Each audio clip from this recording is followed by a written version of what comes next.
What's going on, everybody? It's your boy Unhappy Plum here, and I was just wondering, have any of you guys ever sat back and thought to yourself, damn, I wonder what they did to pass time back in like the 1600s, you know? Because back then they didn't have all this technology. They had no phones, no TV, no internet, so like what the fuck did they do? Read? Nah, not even that. Because back then, most people didn't even know how to read. All I know is thank God I was born in this time period. Because if I lived during the 1600s, I would be so bored, like what would I even do? Just twiddle my thumbs? Lay in bed?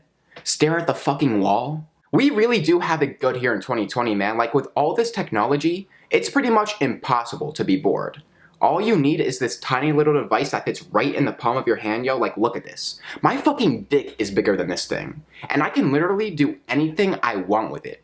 I can look up any random shit I want. I can connect with anyone in the world, like straight up. I could talk to someone from Afghanistan right now if I felt like it. Then there's just endless entertainment on this thing. You got social media, games, TV, and hell, you could even watch some dumbass with a camera who thinks he knows what he's talking about on YouTube. Which is actually what you guys are doing right now. So yeah, all this technology is pretty dope because it's pretty much caused boredom to go on the decline. But then again, depression and anxiety are on the rise. And I can't help but think that all this technology is a cause of that. Blaise Pascal has this quote that all of humanity's problems stem from man's inability to sit quietly in a room alone.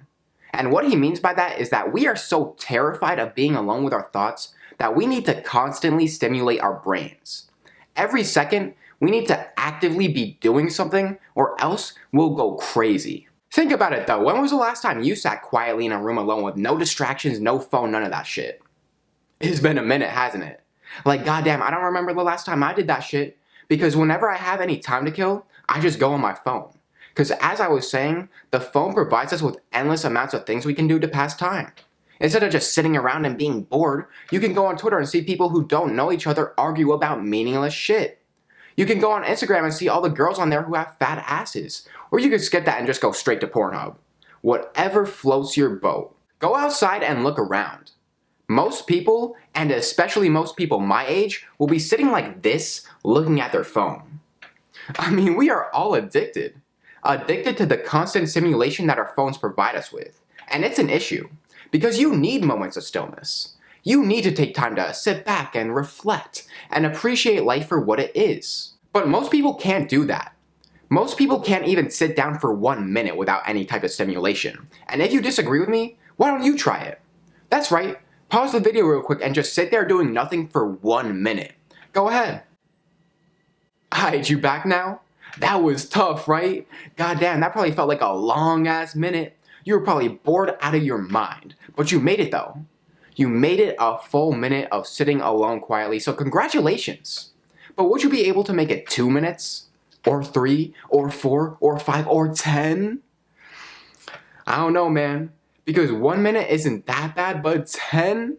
That's a long time, yo. That's a long ass time to be sitting alone doing nothing. Like, I really would start going crazy by the 4th minute. But this brings me back to what I was talking about at the start of the video. Because the people who lived back in the 1600s didn't sit alone quietly for 10 minutes. They did that shit for hours, days even. So how the fuck did they stay sane? How were they able to not be so goddamn bored all the time? Well, the reason why is because, believe it or not, sitting alone quietly actually isn't that boring. You just have to get over the initial boredom you get faced with. If there was a graph that plotted how bored you are when sitting alone quietly versus time, it would look something like this. At first, you will be really bored, but over time you will find things to focus on which will cause the boredom to go away. That's the key. You just need to find something to focus your attention on. But what exactly should you focus your attention on? Well, there's actually endless possibilities.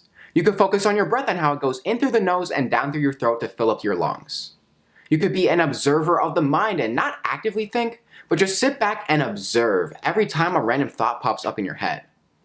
You could even focus all your attention on one single object, and the more you focus on it, the more vibrant it will look to you. The things I'm describing are all forms of meditation.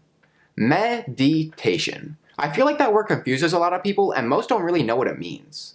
Like, bruh, I know I used to think that to meditate meant to sit down on a carpet, crisscross applesauce with your fingers like this, and say over and over again. Like, nah. I mean, you can meditate that way, but that's not the only way to do it. There's actually plenty of ways you can do it. To put it in the simplest of terms, meditation is when you focus your mind on one thing for an extended period of time with the goal of achieving mental clarity and stability. The whole point of it is that you disconnect from the busy, hectic world of constant stimulation and take some time to slow down your mind and relax. If you're into metaphors, think of your mind before meditation as a raging rapids of thoughts. The goal of meditation is to turn that raging rapids into a still pond. So how do you meditate?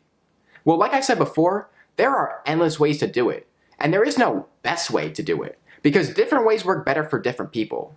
So what you need to do is experiment and find the form of meditation that works the best for you. There may be some trials and tribulations with it, but once you do find the way that works the best for you, you will know that you found it. Personally, my favorite way to meditate is by going outside and watching the sunset.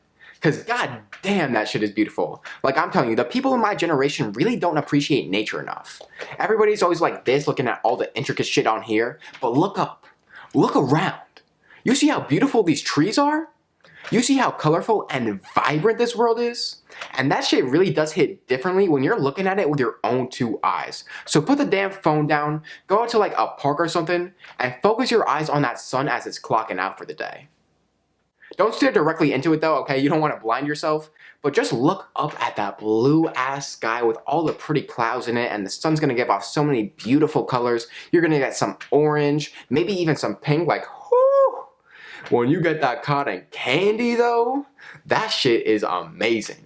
So try it out, y'all. Watch the sunset, because you will not be disappointed. Now, another form of meditation that has worked well for me is the one I was talking about before, where you're an observer of the mind. This works especially well when you're trying to sit down and meditate, but you just can't because your mind is racing about 100 different things. Maybe you're stressed out about work and can't stop thinking about that. Maybe you can't stop thinking about that girl who won't text you back and you're trying to figure out what you did wrong. Like, was it something you said, something you did, or are you just ugly? Fuck. I know I've been there before. The key to being an observer of the mind is you need to separate yourself from your thoughts. You need to realize that it's not you creating that endless stream of thoughts in your head, it's your mind. So think of you and your mind as two separate entities, and you sit back and watch as your mind continuously pumps out random thoughts. The idea is that you're not forcefully trying to slow down your thoughts. You're allowing each thought to come as it pleases and simply taking note each time one pops up. And doing this actually does work wonders for slowing down the mind, so I would highly recommend it to anyone who suffers from compulsive and obsessive thinking. So one other thing I do as a form of meditation is I try to limit the amount of music I listen to, especially earlier on in the day. Most people start their day off by listening to music while on their morning commute to work, school, or wherever else they have to go. If they're driving, they have the radio on. If they're walking or taking the subway, they have their AirPods in. No matter what though, they just need something to listen to. But a morning commute is actually a perfect opportunity to disconnect from all the distractions and be alone with your thoughts.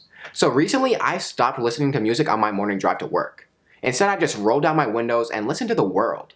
I hear the birds chirping, the dogs barking, other cars passing by, and it's peaceful, man. I'll tell you what, it's a lot more peaceful than bumping Pop Smoke at 6 o'clock in the morning. Like, I do love bumping his songs at full volume, but I'll save that for after I get off work, okay? Not beforehand. So yeah, I really do recommend whether you drive, walk, take the train, bus, whatever, to unplug your headphones on your morning commute to work. Because you'll find that whenever you do this, the rest of your day is much more calm and peaceful. I could keep going for hours talking about different ways you can meditate, but I'm not going to do that because, well, that would be a lot of work, and also, me telling you how to meditate isn't really that important for you. What's important is that you go out and meditate on your own. And as I said before, be sure to experiment with it and find the way that works the best for you. You could try some of the methods that I talked about, or you could go find a better YouTuber to tell you how to meditate. Whatever works for you. As long as you're taking the time to disconnect from the world of constant stimulation and reconnect with yourself, you'll be good. So make sure you are taking that time and make it a habit. Do it every single day, even if it isn't for that long. It could be for 5 minutes, 3 minutes, or even 1 minute. I really do hope that you at least try it though, because from my experiences with it, meditation has made me happier, calmer, and more at peace with the world, which are things that we all need more of, especially during these stressful times. Anyways though, thank you all so much for watching the video. If you enjoyed it, be sure to drop a like and subscribe to my channel. It helps me out a lot, so I would greatly appreciate it. But yeah, I hope you all have a great day. Peace.